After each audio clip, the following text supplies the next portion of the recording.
It's time to have another honest conversation about Kyrie Irving because Stephen A. Smith and others like him seem to have a very big problem. We'll talk about it right here on the Black Boss channel after the bumper.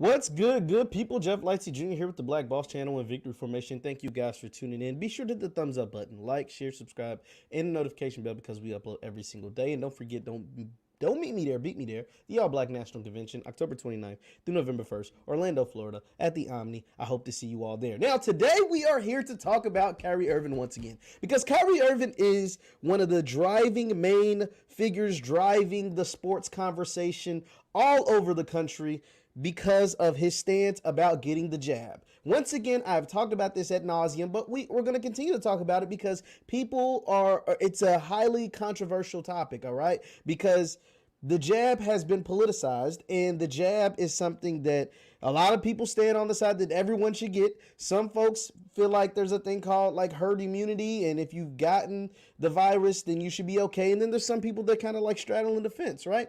Kyrie Irving, and it got re-sparked because of an article that was put out by Shams Charania of The Athletic talking about Kyrie Irving and talking about why Kyrie Irving has decided not to get the jab. Now, Kyrie Irving, the quote in the term that's being used and thrown around to kind of discredit everything is the voice of the voiceless people. Basically, Kyrie Irving, at least what this article says, allegedly, according to The Athletic, I'm going to credit everything to them because this is coming from them. Kyrie Irving is upset with the way mandates have forced a lot of people to lose their jobs, a lot of people to not be able to participate in things that they have not been allowed to do because they refuse to get the jab, right? So that is kind of like, at least what they're saying, his reasoning for not getting the jab. And maybe there's more to it. Maybe I'm paraphrasing and not saying it right, and if somebody wants to correct me, by all means correct me. But regardless of what his stance is, he has decided not to get the jab. And so the Brooklyn Nets have responded by saying, hey man, we don't want you on a part-time basis. Either you get the jab and you're here with us for the entirety of the season, which is all 82 games, or you don't get the jab and you're not going to play without, playing in road games. We're not going to allow you to just play in road games, not have the jab, and participate in 41 games instead of 82. Like, you're not going to practice, you're not going to do anything. We're not going to do, make special accommodations, which they have. They have made special accommodations at certain times. They were practicing in California for a long time. They held a practice outside in Brooklyn. So they made some special accommodations for Kyrie, and they said, hey, we're done with that. That's over. Either get the jab and be with us, or or don't get the jab and stay against us. And so this was a big topic on First Take recently with Stephen A., who's all for the jab and all, pissed at Kyrie, and Jay Williams, who has the jab, who is double jabbed up, right? But he respects Kyrie's decision to not get the jab, right? And that is where I fall. Here's the thing about Kyrie Irving, and the reason why this is convoluted and it kind of like is, a big debate, because Kyrie Irving plays a team sport, right? If Kyrie Irving played an individual sport, if he played an individual sport or a sport that's played outdoors like football or baseball or something else that's played outdoors, which you can kind of get away with a lot of things, this would not be a topic. There are tons of NFL players, very notable NFL players like quarterbacks, Lamar Jackson being one, Josh Allen being another, Carson Wentz being another, in the NFL, that Kirk Cousins being another, that don't have the jab, right? But they don't have these problems because they play a sport that is played outside. Kyrie Irving plays a sport that is played indoors, and it's a team sport. And he, in his city, now it's at the fact that he plays in New York City, because if he played in Florida, this wouldn't be a problem. But his city in New York City has a jab mandate, saying that if you participate in anything indoors, whether it's restaurants, gyms, basketball practice, basketball games, you have to have the jab. That's why this is a big deal. And because Kyrie Irving is a superstar in the league, right? He gets paid $30+ million because he's really, really good at basketball. But here's the problem I have with guys like Stephen A. or whatever. You don't have to agree with Kyrie's decision. You can think it's the dumbest thing in the world. You can think it's, selfish or whatever, right? But you can't be mad at him on one end when you, because I remember Stephen A specifically being upset with Kyrie Irving because Kyrie Irving is a controversial guy, right? Kyrie Irving at times last year would like just decide not to show up to work, right? Like he just decide like, hey man, I'm gonna take this game off. I'm gonna take a few games off because I don't feel like playing basketball. And guess what? When you're a superstar in this league, you kind of get away with stuff like that. Hey, it is what it is. The Nets were cool with it. I guess I would be cool with it. I don't give a damn whether he plays or not. He ain't on my team. If I'm a fan of the team, I might be upset. But when he comes back, I know he's going to give 110%. I know he's going to be a dog on the court because he is better than 90% in the NBA. But Stephen A. had a problem with Kyrie Irving when he do that because he said Kyrie Irving would still get paid and not always participate. Okay, you can have a problem with that. Kyrie Irving at this moment now is turning down money. The fact that he was willing to miss 41 and now all 82 of the games lets me know he's not going to get paid that $30 million salary. They're going to give him something, right? Because they're the ones that told him to get lost if you're not going to get the jab. So they'll probably give him half his salary, the 41 games he would have been able to play. But he's not going to get 30 million.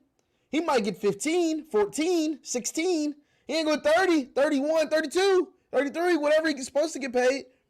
And so if Kyrie is sacrificing his own salary, why can I be mad at that?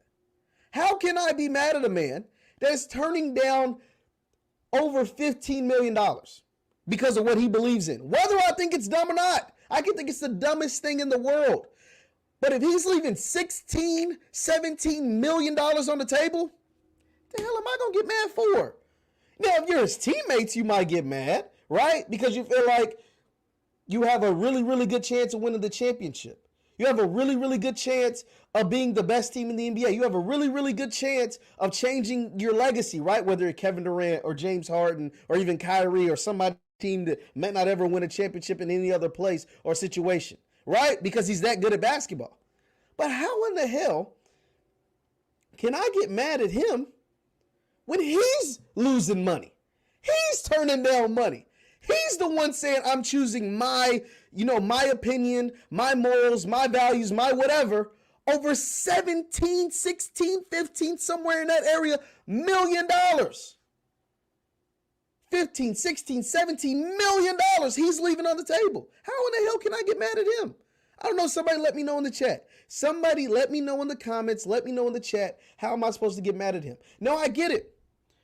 Because here's the thing about the jab. Let's put it all on the table. Let's put it all on the table. The thing about the jab is that you can still get COVID. You can still spread COVID. And you can still end up hospitalized. So if I can still get it. Now, once again, I'm not here to convince anybody to do anything. If you decide to get the jab, if you decide not to get the jab, hey, the choice is yours. But that's the thing. The choice is yours. If it costs you to lose your job or lose your money, that choice is yours. And this is the choice Kyrie Irving has. He's just playing with bigger figures than most of us, right? He's just playing with a lot more money than most of us. And the fact that he's willing to give that up, it's commendable. It's commendable. So here's the thing. The thing is, if you choose to not get the jab and you walk away from millions of dollars, the choice is yours. Because the jab doesn't stop you from getting it. It doesn't stop you from spreading it. And it doesn't stop you from going to the hospital. The thing that the jab does the most, from what I've seen, somebody correct me if I'm wrong, it's supposed to drastically drop your chances of being severely hospitalized, right? So if you get the jab, your chances of being severely hospitalized or being in the hospital or severely sick are drastically dropped. That's it. That's it. So why are we going so hard on Kyrie Irving when he's turning down millions of dollars? He's the one risking it all. And the only thing that's hurting in the meantime is the chances of the Brooklyn Nets winning the NBA championship. So if anybody should be mad at him, it's his teammates, maybe fans of the team. But that's it. guys that work for ESPN or Fox Sports or the Black Boss Channel or Victory Formation or whatever, we shouldn't care. We can talk about it because it's interesting, but we shouldn't care, not in the least a bit. It's a topic because just like it's a topic in politics, it's a topic in sports because he's technically hurting an NBA team. But he's the one risking his livelihood, his money, his salary, everything. That's it. That's all I have to say about the Kyrie Irving thing. Leave your thoughts in the chat. Leave your thoughts in the chat. Stephen A. Smith went hard after Jay Williams, and all Jay Williams said is exactly what I said. I respect his decision. I might not think it's the best decision. It's not the decision that I made because I want to get paid or I want to stay healthy or whatever, and Jay Williams got vaccinated. But he said, I respect it. I respect it. Whether I think because that man is risking everything. Not me, not you, because I can go out and get the jab and keep my job. Stephen A. can go out and get the jab and keep his job or whatever. But we're not risking anything. Kyrie's the one risking it all. He's risking his public image. He's risking his salary, his money. He's risking a chance to win a championship. He's risking his relationships with his friends, family, teammates, or whatever. And this is how he feels. Can't do nothing but respect it. Leave your thoughts in the chat. Leave your thoughts in the chat on Kyrie Irving. You can follow me on Facebook, Jeff Lightsy Sports. That is Jeff Lightsy Sports on Facebook or on Twitter, where we have these cool, dope, crazy conversations. That's JLightsy7 on Twitter, JLightsy7 on Twitter. Thank you guys. And don't forget to hit the thumbs up button on your way out. I'll see you at the All Black National Convention, October 29th through November 1st. Thank you guys for tuning in. I'll see you next time. Peace.